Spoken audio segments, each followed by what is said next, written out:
Creating pure water pictures means I've had to learn everything almost from the ground up. Tales o' the River was my first serious film project, and I wanted everything to be original, including its music.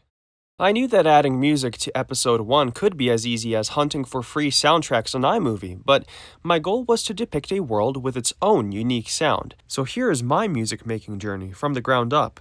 It begins with my mom taking me to piano lessons in my pre-teens. Mrs. Sherry taught me about notes, scales, and the importance of timekeeping. Sure, I stopped learning piano early as many kids do, yet I always loved creating my own tunes, and that continued till I chose to make a Christian series about talking steamboats in the Mississippi. I came up with a theme for Tales o' the River, but the best I could do to compose it was record the handful of sounds in our piano using our iPad's microphone, and stack those recordings on top of each other in a mobile editing app. The resulting music sounded very patchy, and I had a hard time keeping a steady tempo. My guess is that metronome had a mind of its own and was trying to sabotage my work. Either way, I had to find better tools. Soon, I began experimenting with the music recording app GarageBand. Connecting my piano to a laptop, I suddenly had dozens of instruments at my fingertips. Horns, drums, basses, countless synthesizers. I could record completely different instruments using a single keyboard, and now I was able to control the timing of every beat. If a single note in a song sounded out of place, I could easily move it around to my heart's desire, using what's called a piano roll. Additionally, toggling the velocity slider meant I could change how harsh a note was being hit.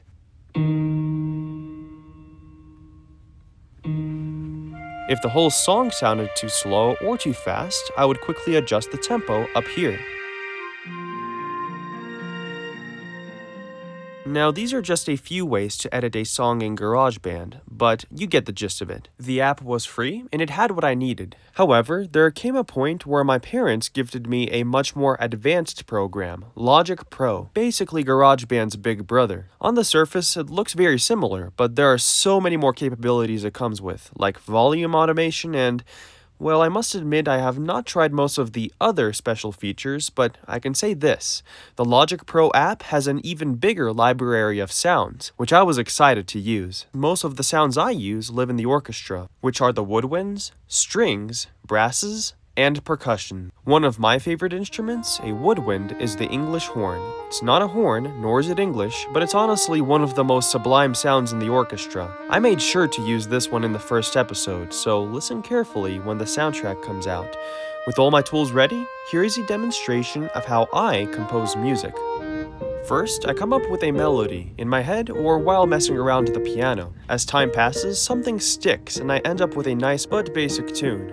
I often add chords or simple arpeggios to complement it, but they never get too sophisticated. When I decide the melody is just right, I connect my laptop using an adapter and begin recording. One instrument plays the main melody, while several underlying instruments create the emotional depth and form the texture that makes the music lush and interesting. I almost always raise the reverb in these tracks to give the effect of an echoing recording studio. And of course, there's the volume automation tool. When a sound has to gradually rise, I create 2 points along the timeline and place the second one higher up. Naturally, I do the opposite when it has to fade.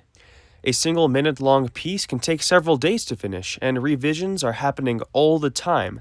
Some instruments carry the whole theme, others play just a single note, but all of them combine into the final version of a beautiful composition, ready for use in our film. I'll admit, I'm still learning the art of composing. I can barely read sheet music, but I know God has blessed me with the right resources. I am determined to use them to my advantage, and hopefully I'll create something all of us can enjoy together. To see more behind the scenes of Tales o' the River, please subscribe to Pure Water Pictures.